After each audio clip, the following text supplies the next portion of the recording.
Falando com os principais protagonistas em entrevista na Diana FM. Muito boa tarde. Está no ar o programa Falando com. Esta semana entrevistamos o Presidente da Administração Regional de Saúde do Alentejo, o Dr. José Robalo, a quem agradeço a sua disponibilidade. Boa tarde, obrigado pela sua disponibilidade. Boa tarde. O Dr. José Robalo está há quase 10 anos na presidência do Conselho Diretivo da Administração Regional de Saúde do Alentejo. 10 anos depois de ter estado 6 na DGS, na Direção-Geral de Saúde, como subdiretor. Como é que foi esta transição? Penso que trabalhava em Lisboa, veio para o Alentejo, queria uma vida mais tranquila no Alentejo. Porquê é que fez esta mudança e qual é o balanço que faz destes 10 anos?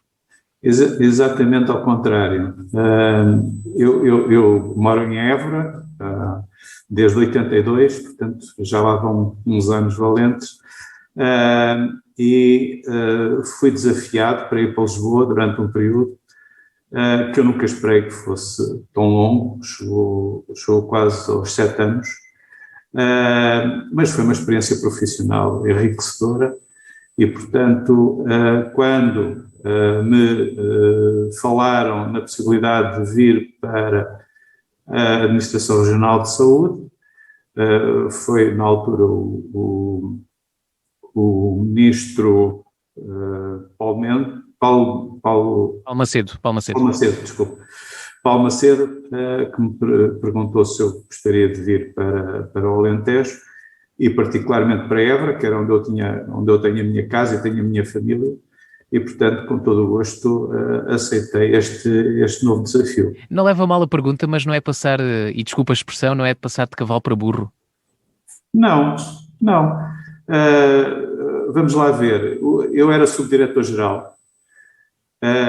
No contexto atual, tenho o cargo de diretor-geral. Portanto, não foi passar de cavalo para burro. Foi até, digamos, um aumento, digamos, na categoria, embora isso tenha pouco significado, uma vez que eu estava há 7 anos fora de casa e eu queria voltar para a minha família, porque nunca esperei ter que estar tanto tempo fora de casa. E quase 10 anos, portanto fazem, se não a memória não me falha, aqui no trabalho de casa que fiz para preparar a entrevista, faz 10 anos em outubro, que está na presidência do Conselho Diretivo da ARS. Exato. Esta fase agora da pandemia é o período mais complicado destes quase 10 anos? Estes quase 10 anos foram períodos muito complicados, porque, como sabe, tivemos a Troika e quando estamos num período em que eventualmente poderia haver, digamos, alguma acalmia, passamos para um período novamente de grande agitação, de grande trabalho, que foi o aparecimento da pandemia. E, portanto, tivemos aqui um pequeno período, digamos, talvez dois anos, em que as coisas estiveram mais estabilizadas, mas rapidamente se voltou a verificar, digamos, alguma agitação em termos daquilo que eram as necessidades em saúde para a população, e isso obrigou, obviamente, a haver um trabalho mais intenso, que é habitual nestas circunstâncias, porque as coisas não são sempre estáveis e, portanto, há uma grande variabilidade e a gente tem que se adaptar a essa variabilidade. É médico de clínica geral desde 1985 e como médico alguma vez pensou que isto pudesse acontecer? É claro que sim. Aliás, eu em 2009, quando apareceu a pandemia da gripe, digamos que estive envolvido em todo esse processo. Particularmente tive um trabalho intenso na Organização Mundial da Saúde, onde tive que participar em diversas reuniões no sentido de perceber o que é que se estava a passar, como é que se podia fazer o planeamento da vacinação contra a pandemia da gripe, como é que se deviam organizar os serviços em termos da circunstância em que se estava a viver. Curiosamente, nós já andávamos a fazer esta preparação em relação à gripe, porque se falava na altura, eu penso que se lembra, falava-se na altura da gripe das aves. E, portanto, digamos que a União Europeia, a Organização Mundial de Saúde, estavam já a fazer preparação para, digamos, uma pandemia que eventualmente poderia surgir ligada à gripe das aves. Felizmente, aquilo que se veio a verificar é que a pandemia foi ligeiramente mais benigna do que aquilo que se esperaria, e aquilo que se aplicou na altura foi o plano que existia, que era um plano mais virado para a gripe das aves do que para a gripe que se veio a verificar na pandemia. E, portanto, isso estava de facto tudo planeado. E nós sabemos que, neste momento, de vez em quando aparecem agentes que começam a proliferar, que se começam a adaptar e rapidamente conseguem provocar estes surtos. Aliás, em relação à Covid-19, nós já tínhamos tido uma experiência anterior, em 2003, com a SARS-CoV. Portanto, digamos que o agente era o mesmo, com características diferentes, obviamente, daquele que apareceu em 2003, mas era também um agente que tinha características muito semelhantes em termos de transmissão daquele que se veio a verificar com esta pandemia. Embora, de facto, tenha havido algumas adaptações dos vírus e ha aumentado de forma mais grave, digamos, a transmissão para além daquela que se verificou e que se conseguiu conter de uma forma muito, muito precisa em 2003. Mas nesses dois casos que fala, a situação não ficou tão complicada como desta vez. Se calhar nos últimos anos, se calhar só há 100 anos, na chamada gripe espanhola, é que esse episódio demorou mais tempo, tal como agora que já dura há um ano.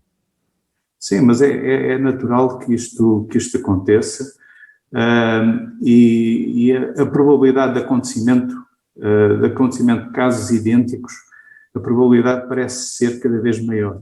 Porquê? Porque cada vez mais mexemos em coisas que vamos alterar, digamos, a ecologia de alguns sistemas, e quando mexemos nessas ecologias, nesses espaços ecológicos, nesses espaços específicos, muitos dos agentes que lá vivem têm tendência para sair desses espaços. Um exemplo, em África produz-se grande desflorestação. Na Amazónia produz-se grande desflorestação. Isto significa que todos os agentes que eventualmente lá possam existir, muitos deles em animais, podem efetivamente entrar em contacto com outros hospedeiros e a própria doença pode ser transmitida por adaptação do próprio agente, pode ser transmitida para os humanos e provocar surtos de grande significado. E, portanto, é preciso estarmos atentos também, efetivamente, a esta situação. Isso significa que será recorrente no futuro. Portanto, quando nos vermos livres do Covid-19, mais tarde poderá aparecer uma nova... Eventualmente pode aparecer outro agente. Habitualmente os vírus são aqueles que sofrem mais mutações, que sofrem mais alterações, e são esses que habitualmente são os que surgem com surtos de dimensão um pouco mais alargada, mas tivemos em 2009 uma pandemia e agora tivemos, digamos, uma pandemia com características mais graves e de maior dimensão do que foi aquela de 2009. E, portanto, há aqui um certo desenvolvimento que se tem que ter em atenção, uma vez que os agentes andam aí, não é? E, portanto, a probabilidade de acontecer quando existem grandes alterações, particularmente na área ecológica, pode, de facto, facilitar esta transmissão dos agentes para o ser humano e pode surgir como agentes que levem a surtos significativos com impacto negativo sobre a saúde.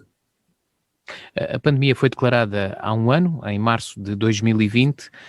Olhando para este ano, como é que acha que Portugal conseguiu dar conta do recado? Nem sempre conseguiu.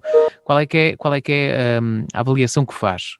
Porque Portugal já teve bons resultados no controle dos casos, mas já houve também períodos em que houve esse descontrole, sobretudo agora em dezembro, janeiro. Se acha que as vagas são impossíveis de surgirem? Qual é que é a sua opinião?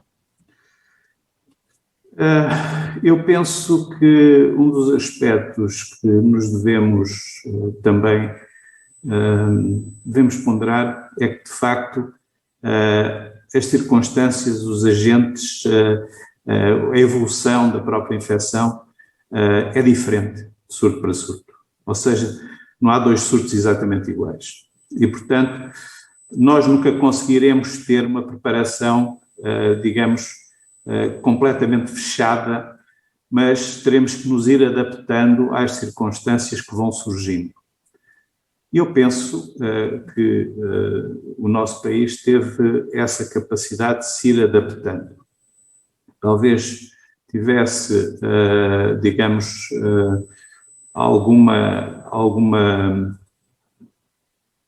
dificuldade inicial, que eu acho que todos os países tiveram, mas depois começou, de facto, porque há sempre uma altura em que rapidamente nós ficamos a saber que existe, uma situação excepcional. E nessa altura temos que começar a desenvolver e a criar estruturas que suportem essa situação excepcional. Eu penso que o país teve uma evolução favorável em relação à resposta, particularmente a partir dos seus profissionais. Não estou a dizer só profissionais de saúde, mas outros profissionais que estiveram envolvidos em todo este processo. Não acha que andamos sempre atrás do prejuízo? Não, eu penso que não. Eu penso que não, fomos-nos adaptando às circunstâncias, na minha maneira de ver, fomos-nos adaptando às circunstâncias em função daquilo que ia surgindo, porque é muito difícil nós prevermos, nestas circunstâncias, prevermos exatamente, e quem acompanhou todas as reuniões dos peritos viu a dificuldade que havia em haver um consenso em relação à melhor forma de resolver o assunto. Porquê? Porque, vamos lá ver, as decisões são muito suportadas por trabalhos efetuados. Havia poucos trabalhos que sustentassem, a decisão, e felizmente agora já começamos a ter alguma fundamentação científica que nos permite ter medidas mais assertivas e mais fundamentadas em relação àquilo que é o conhecimento científico atual sobre este vírus. Aqui na nossa região, no Alentejo, quais é que são agora as preocupações? Penso que os casos, tal como no país, o número de casos ativos tem vindo a diminuir drasticamente, em resultado certamente do confinamento, mas há preocupações neste momento? Há surtos ativos? Não, ainda temos na região, no Alentejo, temos cerca de 20 surtos ativos, mas são surtos que estão, a maior parte deles, em resolução, ou seja, já têm há muitos dias, não têm casos novos, o que quer dizer que estão a cumprir, o seu trajeto até se considerar que o surto foi resolvido, mas de facto a maior parte deles não são surtos novos, se quiser chamar assim, são surtos já que estão a caminho da sua resolução, felizmente. Agora, tivemos, de facto, um número muito significativo de surtos, entre 60 e 80 surtos em cada uma das sub-regiões da região Alentejo. E os surtos com mais significado foram os surtos nos lares, sem dúvida, porque muitas vezes tínhamos um caso positivo no lar e quando íamos testar as pessoas que estavam nesse lar, os profissionais, verificávamos que havia 50, 60 pessoas infectadas. E, portanto, digamos que a grande preocupação foi sempre os surtos que se verificaram em lares, porque significavam sempre um número muito significativo de pessoas infectadas, quer profissionais ou colaboradores das instituições, quer de pessoas residentes. E, portanto, essa foi sempre a grande preocupação em relação àquilo que se foi verificando. Mas em relação aos surtos nos lares, por exemplo, no distrito de Évora a situação penso que foi a mais complicada, com quase, em janeiro chegou a ter 38 ou 36, agora não me recordo bem, mas em janeiro de facto houve muitos surtos em lares. Acha que os profissionais, as instituições levantaram a guarda para que isso tivesse acontecido? Não, eu penso que não levantaram, quer dizer, não é propositado, digamos, estes acontecimentos não são propositados.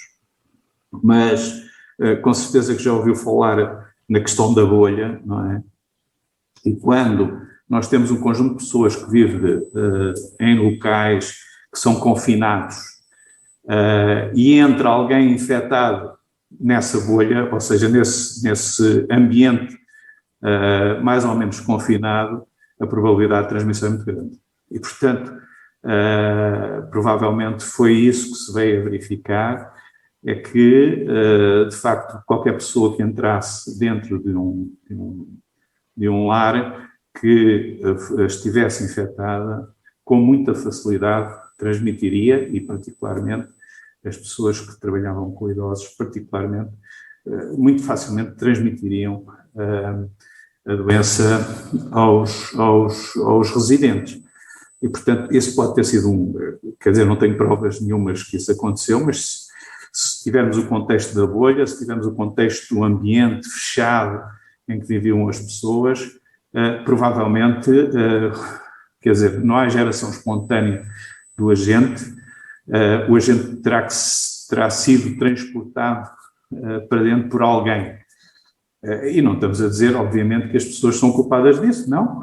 Muitas delas provavelmente nem sabiam que estavam infectadas e, portanto, aconteceu naturalmente e provavelmente foi isso que terá acontecido. Ora, nessa altura os serviços de saúde adaptaram-se, por exemplo, o hospital criou novas enfermarias, os centros de saúde, pelo que sei, também adiaram algumas consultas para poder acompanhar os surtos para os profissionais de saúde, médicos e penso que enfermeiros para acompanharem os surtos. Agora já houve essa reversão, ou seja, já foram retomadas consultas, tal como no hospital, também os centros de saúde já fizeram esse trabalho. Certo. É assim, quando se verificou que havia lares que tinham pessoas infectadas, o acompanhamento desses lares, em termos de saúde, era garantido por enfermeiros e médicos dos centros de saúde. Habitualmente, no local onde se encontrava esse lar, teríamos os profissionais desse centro de saúde específico, sei lá, se fosse em Mora, era o centro de saúde de Mora, se fosse em Vendas Novas, era o centro de saúde de Vendas Novas, que acompanharia os utentes, quer em termos médicos, quer em termos de enfermagem. E, portanto, digamos que houve uma altura em que, no Alentejo Central, por exemplo, os profissionais acompanharam cerca de quase 800 doentes que estavam nos lares, não necessitavam de internamento hospitalar ou que tinham sido deslocados para equipamentos municipais, onde a saúde pública tinha definido isso como critério, porque o lar, por qualquer razão, não tinha condições de fazer a separação dos utentes positivos dos negativos. E, portanto, foi isso que aconteceu e os profissionais seguiram sempre, digamos, estes utentes dos lares.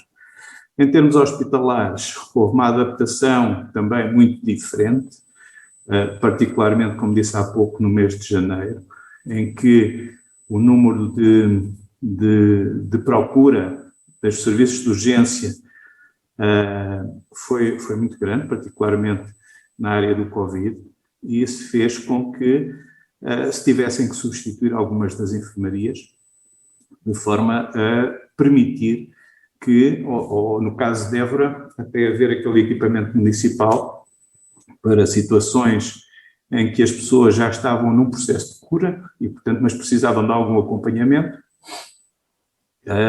de forma a que se pudesse dar acolhimento a todos os utentes e todos os doentes com Covid que necessitavam de internamento hospitalar. Se não necessitassem de internamento hospitalar, poderiam se manter ou nos equipamentos municipais e serem seguidos pelos profissionais de saúde dos centros de saúde, ou então mantinham-se no lar, se fosse essa a medida determinada pela saúde pública, e seriam acompanhados também pelos profissionais de saúde dos centros de saúde respectivos.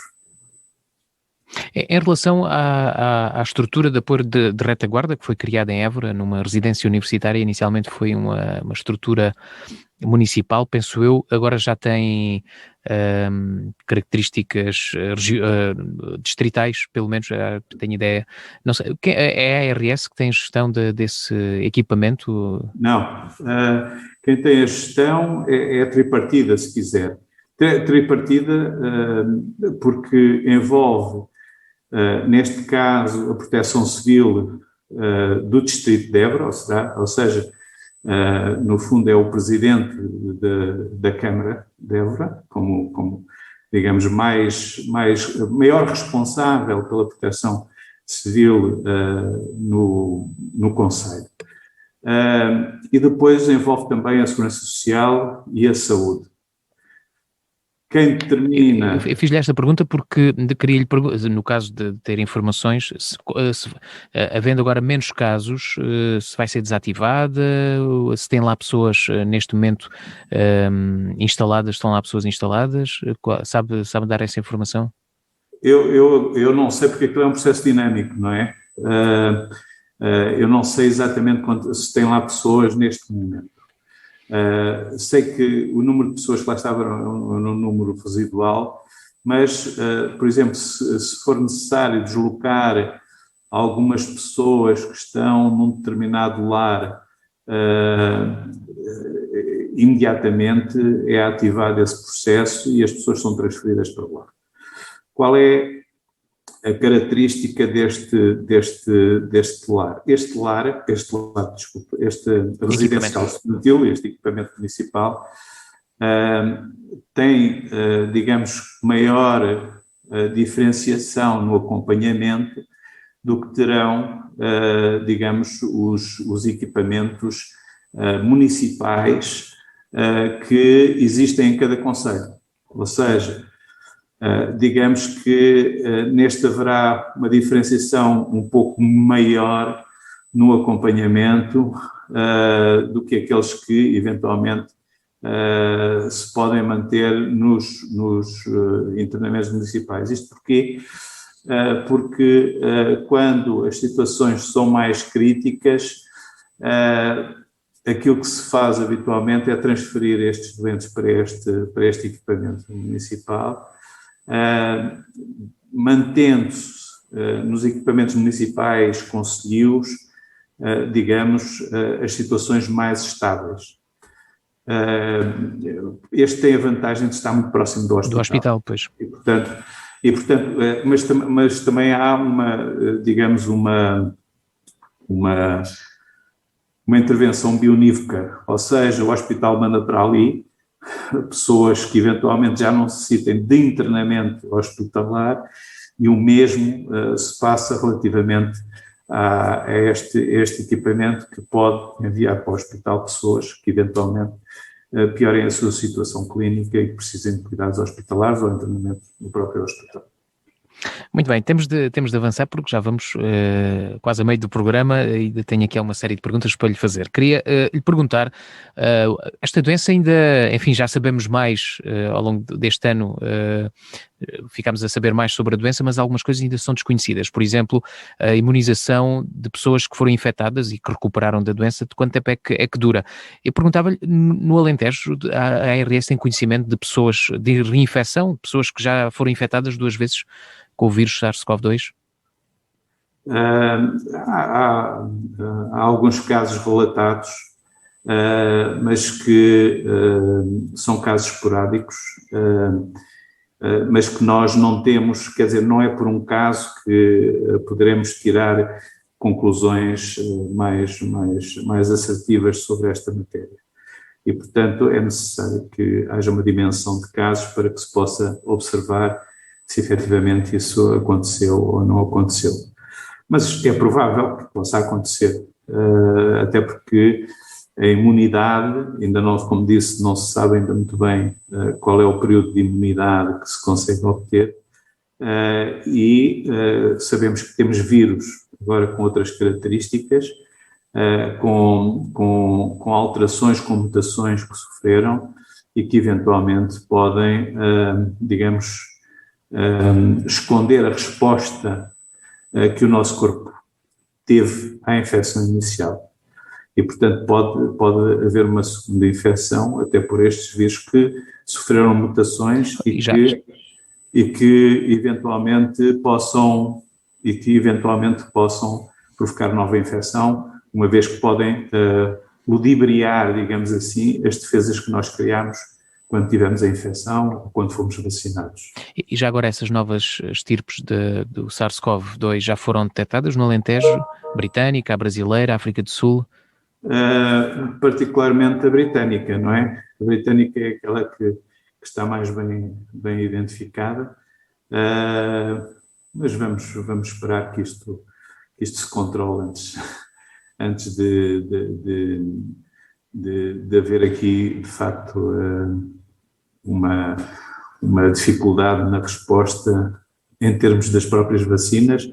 A britânica não parece ter alterações significativas que levem à disfuncionalidade da vacina, o que é uma boa notícia, o que faz com que nós temos que manter a nossa esperança que vamos conseguir debelar esta tragédia, esta catástrofe. Muito bem. Uma das questões mais polémicas, um dos casos mais polémicos no Alentejo foi no lar da Fundação Maria Inácia Avogado Perdigão Silva, em Reguengos de Monsaraz. Porquê é que acha que deu tanta polémica? Houve, e ainda perdura esse, entre aspas, conflito entre a ordem, sindicatos e as organizações de saúde? Não sei, quer dizer, foi o primeiro grande episódio de surto, não é? E, portanto, digamos que foi uma circunstância especial e que nós não tínhamos ainda nenhum surto idêntico que nos pudesse servir de referência, não é? E, portanto, tomaram-se as decisões que se acharam mais corretas para que houvesse essa resposta adequada por parte dos serviços de saúde públicos, porque era um direito das pessoas, era só isso.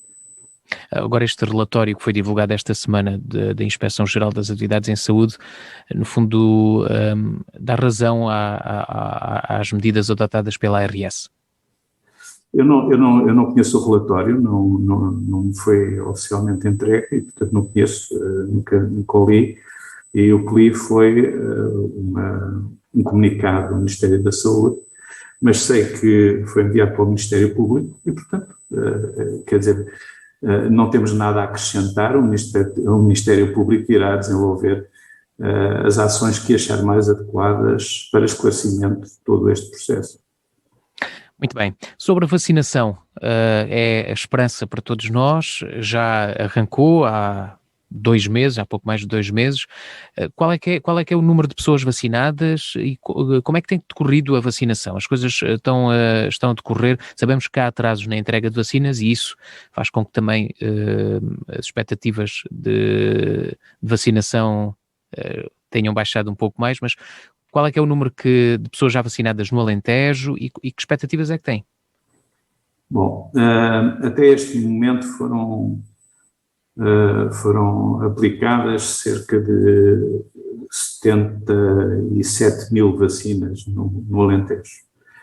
Isto significa que cerca de 53 mil foram as primeiras doses e depois 24 mil as segundas doses. Isto significa que nós temos pessoas no Alentejo, cerca de 12% das pessoas com a primeira dose já administrada e temos 5% das pessoas com, digamos, as 2 doses administradas. Isto significa que tem havido, por parte dos centros de saúde e das ULS, um envolvimento muito importante, de forma a que rapidamente se consiga debelar, digamos, se consiga criar a imunidade, que é chamada imunidade de grupo, não é? Que permita que mesmo pessoas que não sejam vacinadas, como as outras pessoas que estão vacinadas, estejam de alguma forma protegidas. E, portanto, porque as outras pessoas não estão infectadas, obviamente. E, portanto, digamos que tem sido um trabalho muito significativo e temos cumprido aquilo que é as determinações da Task Force relativamente à vacinação. E estão dependentes também da chegada de vacinas, não é? Sim, mas não, neste momento ainda não achamos, não consideramos que houvesse, digamos, atrasos em relação ao número de vacinas. O número de vacinas que chegam são administradas, digamos que tem havido um ritmo regular de administração de vacinas, o que nos permite ter, neste momento, de facto, pelo menos 12% da população já, pelo menos, com uma dose. Mas todos os dias são administradas vacinas no Alentejo? Praticamente todos os dias são administradas vacinas no Alentejo e depende um bocadinho depois da própria... Vamos lá ver, não há uma uniformidade em relação à administração das vacinas. Nós podemos ter, como tivemos aqui em Évora, locais onde as pessoas são vacinadas. Estou-me a lembrar da Arena, não é? Que foi utilizada para vacinação de grupos maiores, mas depois há também vacinas administradas nos próprios lares, nas unidades de cuidados intensivos, de cuidados continuados, peço desculpa, e também nos próprios centros de saúde. Ou seja, as vacinas são administradas onde for mais lógico a sua administração em termos de gestão dos espaços e da gestão da administração dessas vacinas. Obviamente, se eu tiver muita gente, faz sentido ter, para vacinar de uma forma rápida, faz sentido ter, por exemplo, a Arena aqui de Évora, onde várias pessoas vão ser vacinadas quase em sequência, não é? Mas haverá locais, por exemplo, em concelhos mais pequenos, que provavelmente o próprio centro de saúde tem capacidade para resolver sem ter que juntar toda a gente e marcando de forma seriada, digamos, a ida das pessoas para a vacinação. Mas a vacina já chegou a todos os concelhos do Alentejo? Chegou a todos os concelhos do Alentejo. O critério foi sempre começar pelos concelhos que tinham maior incidência da doença, para que tivesse de facto, esse foi o critério que foi definido pela Task Force Nacional e foi esse que foi utilizado. Portanto, começávamos sempre pelos conselhos que identificávamos como sendo com mais alta, aliás, não éramos nós que identificávamos, era a DGS que nos dizia quais eram os conselhos com maior incidência, e foi exatamente isso que se procedeu. E agora consegue fazer uma previsão de quando é que pode haver a imunidade de grupo? Não sei, a imunidade de grupo depende muito daquilo que for feito a nível nacional, quer dizer, nós não vivemos no Alentejo e não temos fronteiras no Alentejo. Entram e saem pessoas, obviamente, e circulam pessoas, e, portanto, aquilo que se diz é que andará à volta dos 70% da população vacinada e espera-se que até ao fim do verão isto possa atingir-se. Se for isso, será excelente. Há três vacinas que já estão disponíveis em Portugal, a da Pfizer, a da Moderna e a da AstraZeneca. As três foram administradas ou estão a ser administradas no Alentejo? As três foram administradas no Alentejo. E agora a perspectiva... Tentámos sempre fazer uma coisa um pouco diferente para não haver mistura de vacinas e para não haver confusão das vacinas. Tentámos que em determinados locais se utilizasse primeiro uma vacina e depois de acabar a utilização dessa vacina se passasse a outra marca de vacina, exatamente porque sabemos que não queremos que haja aqui misturas de vacinas de origens diferentes, ou seja, de fábricas diferentes. E, portanto, houve esse cuidado também de fazer essa separação. E agora há a expectativa da nova vacina da Johnson & Johnson. Essa vacina tem uma vantagem muito grande, porque é de administração única. E, portanto, pode ser, obviamente, que é muito mais rápida e podemos obter dados, de facto, mais rápidos, se efetivamente ela for aprovada, como se espera que seja aprovada também quer pela a instituição do medicamento europeu como do Infarmed a nível nacional. No Alentejo, eu diria que foi uma situação recorrente, porque aconteceu em outras zonas do país, mas também noutros países, toma indevida de vacinas. Quantos inquéritos é que a Administração Regional de Saúde do Alentejo tem aberto sobre estes casos? Sabe que a partir de determinado momento deixou de ser a própria Administração Regional a tratar destes procedimentos. Nós abrimos um inquérito de averiguações sobre eventuais irregularidades que se tenham verificado a nível do Alentejo Central, mas a partir de determinado momento foi a inspeção das atividades em saúde que tomou conta desse processo e a Polícia Judiciária também, como é de conhecimento geral.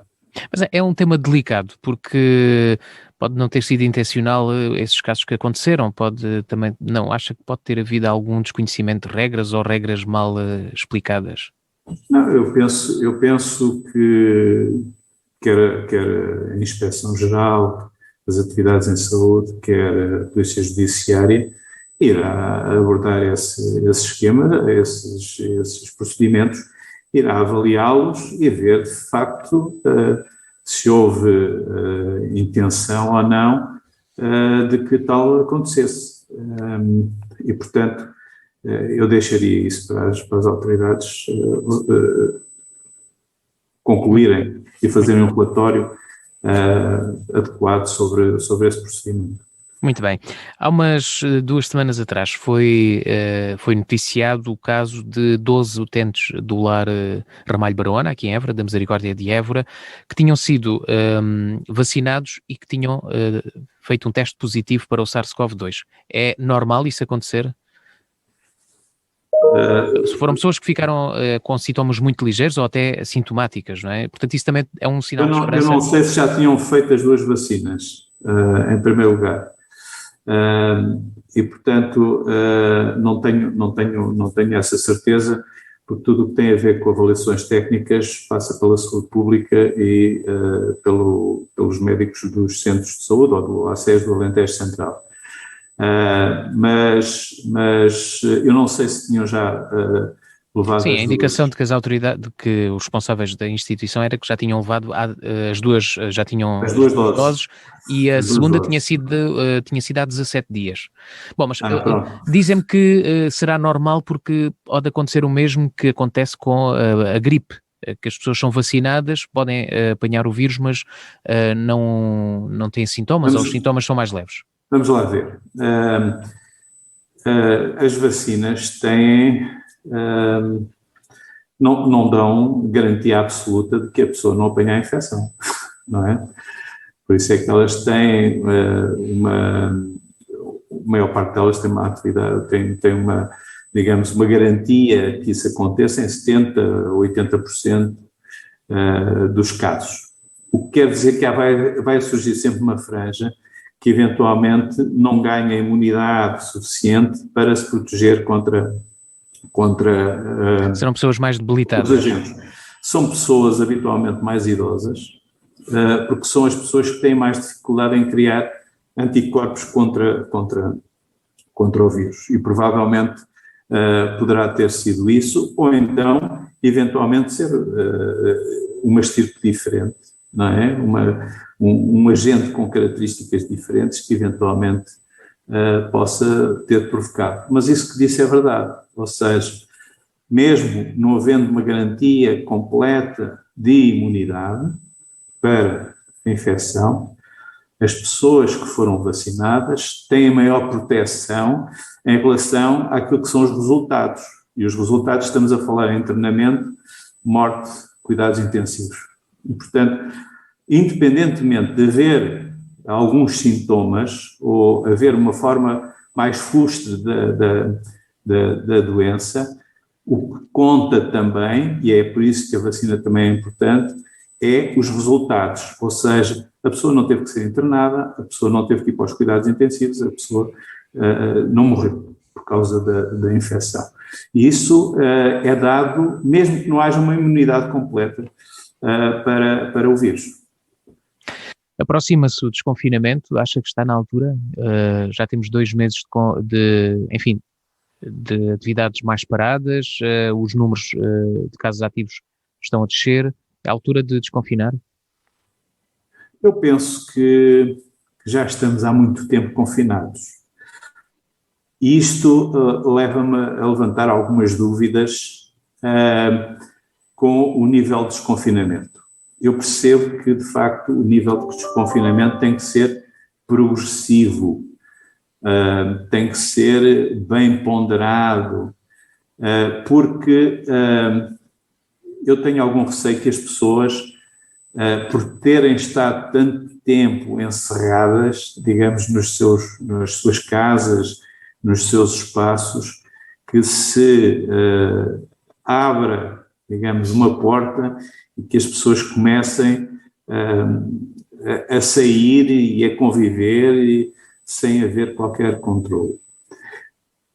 A minha preocupação tem a ver com a necessidade que essas pessoas têm de manter os mesmos cuidados que foram sempre recomendados pela Direção-Geral de Saúde.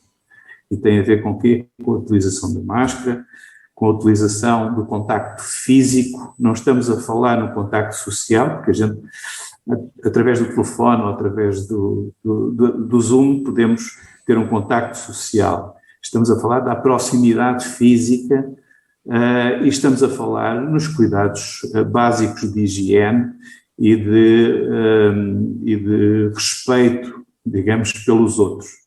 Se nós tivermos esses cuidados, provavelmente não haverá impacto do desconfinamento.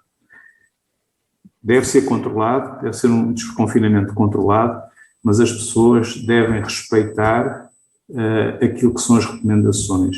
Utilização de máscara, higiene habitual em relação à lavagem das mãos, a utilização de produtos com álcool para desinfetar as mãos, o cuidado de proximidade física, respeitar as distâncias físicas com as outras pessoas. Se isto for respeitado, eu estou convencido que já estaremos, digamos, na possibilidade de que, de facto, não venha a ter um impacto muito significativo em termos de abertura. Mas tendo estes cuidados todos, obviamente, e tendo principalmente a necessidade de que as pessoas percebam que o risco está lá, continua lá e têm que continuar, de facto, a respeitar aquilo que são as recomendações que sempre foram definidas pela DGS e foram amplamente divulgadas por todos os meios de comunicação. A ARS ainda aguarda as indicações do Governo sobre o desconfinamento, obviamente não tem ainda dados sobre isso. Não, sabemos que só quinta-feira é que vamos ter novidades e, portanto, a partir da reunião do Conselho de Ministros. E, portanto, estou a aguardar como todos os portugueses. Mas uma das alterações é o sistema de testagem. Vai-se alterar, vai ser mais abrangente, penso eu. O Alentejo está preparado para fazer mais testes? Está preparado, até porque haverá muitos destes testes que vão ser entregues provavelmente a outras entidades. Estou-me a lembrar da Cruz Vermelha, por exemplo, pode ser que já tem apoiado, por exemplo, em relação às escolas já tem garantido o apoio e, portanto, digamos que, por um lado, tem que se aumentar a testagem, certo? Nós temos capacidade instalada para aumentar a testagem. O que estamos a falar em testes rápidos, neste momento. Esses testes rápidos, desde que as pessoas tenham capacidade, tenham aprendido a fazê-los, podem-nos fazer. O trabalho tem sido francamente desenvolvido também pela Cruz Vermelha e nós gostaríamos de preservar um pouco mais os nossos profissionais, se assim for entendido, para se ativar ainda mais, já que estamos aqui há muito tempo com alguns atrasos em relação aos atendimentos, para que se efetivamente se possa garantir a continuidade da prestação de cuidados a nível das unidades de saúde, particularmente nos cuidados de saúde primários. A Administração Regional de Saúde contratou mais profissionais de saúde durante agora este período? E já agora perguntava se há médicos reformados que voltaram. Há médicos reformados que nós já tínhamos contratado, há médicos reformados que voltaram e que nos têm estado a ajudar neste processo. Houve contratação de enfermeiros. Aliás, nós tivemos, digamos, uma autorização quase expressa, como todas as unidades de saúde, tiveram uma autorização quase expressa de contratar profissionais por os períodos que tinham sido definidos, inicialmente 4 meses, podendo depois ser novamente revalidado, digamos, esse contrato. Esses profissionais foram sendo contratados em função das necessidades que foram verificadas por cada uma das unidades. E, portanto, houve também essa possibilidade. Claro que os médicos é mais difícil, mas em termos de, por exemplo, de enfermagem, conseguiu-se, de facto, aumentar muito o número de profissionais que eram identificados como necessários para as instituições. E foi isso que se fez. Claro que os médicos foi um pouco mais difícil, mas tivemos contratos, por exemplo, de médicos reformados e que se disponibilizaram a ajudar-nos neste processo. Os médicos de saúde pública é mais difícil de resolver a carência, não é? É mais difícil. Muitos que estão no Alentejo já têm idade de reforma. Pronto. Nós, no litoral alentejano, por exemplo, não temos essa dificuldade, curiosamente não temos. No Alentejo Central temos essa dificuldade, estamos a tentar ultrapassar, digamos, esse problema. O Baixo Alentejo também tem dificuldade, o Norte Alentejano também tem alguma dificuldade, Mas eu penso que vamos tentar regularizar, digamos assim, completamente esta situação relativamente aos médicos de saúde pública e esperar que surjam novos médicos, particularmente internos, que são formados na nossa região, que nos ajudem também a reestruturar, digamos assim, aquilo que é a saúde pública na nossa região. Ora, estamos quase a terminar a entrevista com o Dr. José Robal, Presidente da Administração Regional de Saúde do Alentejo. Estamos a fazer a entrevista através do Zoom para evitarmos problemas associados à Covid-19. Eu queria mudar agora um pouco, para terminarmos, estamos quase a terminar, mudar um pouco aqui a conversa para o novo Hospital Central do Alentejo. Já foi a obra de construção da unidade hospitalar da nova unidade, já foi adjudicada. Havia o problema ou a indefinição sobre as infraestruturas que têm que ser criadas, expropriações, infraestruturas e acessos ao novo hospital. Qual é que é o ponto de situação desse assunto? Esse assunto tivemos uma reunião com o Sr. Presidente da Câmara, provavelmente já há 15 dias, o tempo passa e nós nem nos apercebemos nesta circunstância, provavelmente há 15 dias, ou quase há 15 dias, e definimos o trajeto que vamos fazer, em conjunto para tentar ultrapassar esta questão e estamos a desenvolver esse trabalho especificamente em relação às infraestruturas e em relação também à forma de conseguirmos adequar o hospital exatamente com os acessos mais adequados para aquilo que são as necessidades da nossa população. Portanto, não é um processo que esteja parado? Não, de forma nenhuma. E haverá a possibilidade de fundos comunitários financiarem? Eventualmente pode haver, quer dizer, temos que falar com a CCDR no sentido, e já falámos, que nos identifique efetivamente quais são as possibilidades de financiamento.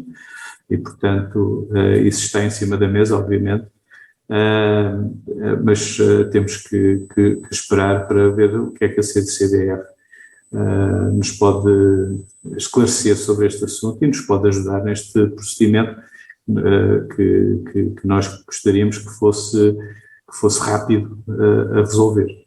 Sobre o projeto do hospital propriamente dito, o que é que falta para começar a obra?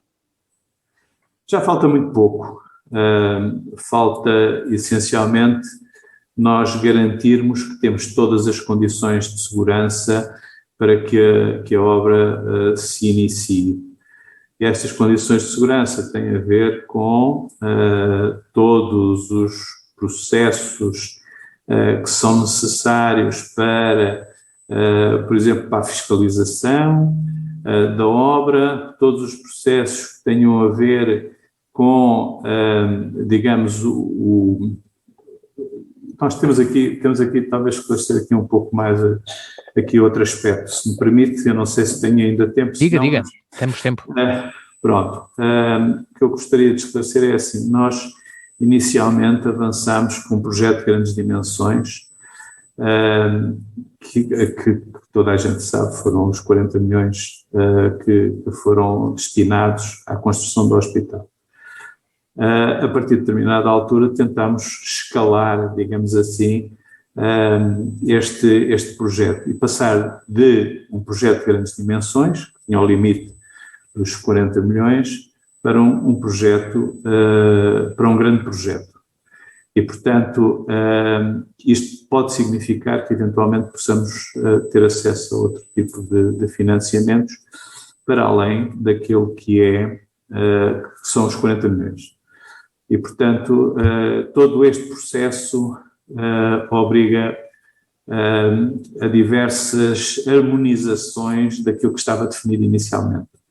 E, portanto, eu penso que provavelmente em maio teremos a possibilidade de iniciar de facto a parte da obra para termos a certeza que efetivamente não vai haver retrocesso digamos, por este projeto que todos os alentejanos tanto apreciam. E, portanto, apreciam e tem toda a lógica do seu desenvolvimento, uma vez que a medicina sofreu uma evolução grande, os cuidados de saúde sofreram uma grande evolução e, de facto, precisamos de uma estrutura que seja adequada às necessidades atuais e à realidade técnica atual e queremos que, de facto, os alentejanos fiquem no Alentejo e não tenham que recorrer para Lisboa ou para outra unidade, se nós conseguirmos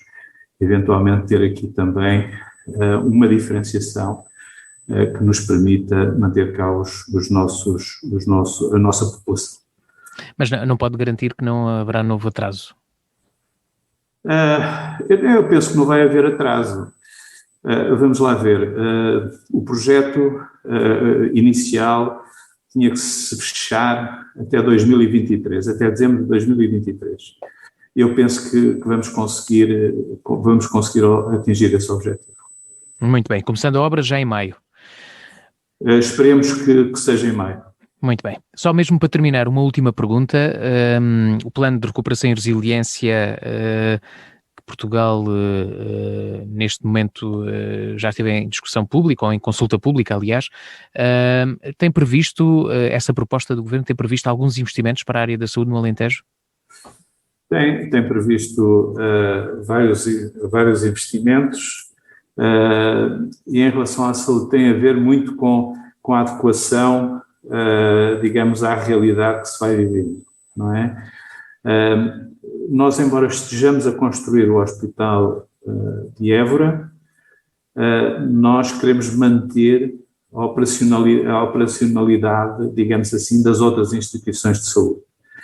E todas elas têm projetos nesta área. O Baixo Alentejo tem um projeto, o Norte Alentejano tem mais um projeto, e o Hospital do Litoral é um hospital ainda novo e, portanto, tem provavelmente também algumas necessidades, mas digamos que quer Beja, quer Porto Alegre, têm que ter algum desenvolvimento. E, portanto, esse desenvolvimento gostaríamos que fosse contemplado exatamente neste processo, porque as estruturas já são estruturas antigas e precisam efetivamente de uma adaptação às novas realidades e até ao novo contexto de prestação de cuidados. Muito bem.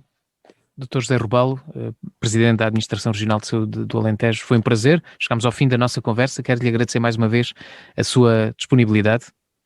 Eu é que agradeço a disponibilidade da Rádio Diana para esta conversa. Muito obrigado. Muito obrigado. Até à próxima. Quanto ao Falando Com, regressa 2 a 8 dias com um novo convidado. Boa tarde. Falando Com os principais protagonistas em entrevista na Diana FM.